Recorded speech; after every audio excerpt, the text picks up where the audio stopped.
Çka të ka lidh ka shumë me diasporën. Si më thonë, kaltrin rrugtimi jem ndër lidhet shumë me Mërgatën, sepse kur kom filluar me shku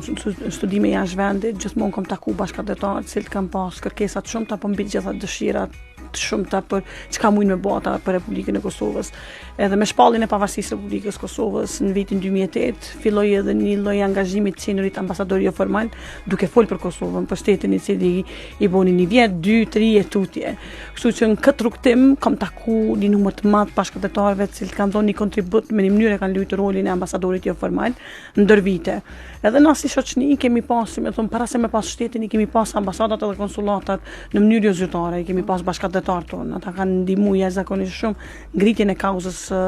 çka po ndodh në Kosovë, kohën e luftës, pas luftës, mirë po specifikisht gjatë viteve të 90-ta kanë bënë një punë të jashtëzakonshme si qytetar diplomat duke trokit në dyert të kancelarive ndryshme ndërkombëtare për me ngrit shqetësime rreth çka po ngjall në Kosovë, po në njëjtën kohë edhe për ma avoku karshi qeverive perëndimore për mu angazhu rreth zgjidhjes së situatës në Kosovë, kështu që kjo më ka bëu gjithmonë me mendu pak për rrugtimin e tyne, po karshi saj edhe për punën e palosme që ata bojnë pa prit në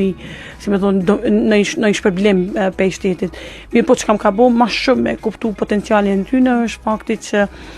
shtetet e zhvillume si më thonë Irlanda, Izraeli, India, disa shtetet që kanë përdorur asetin e diasporës, kanë qenë shtetet cilat kanë rri me ndërtu një lloj trajektore ndryshe për qytetarin që jeton brenda vendit e jashtë vendit.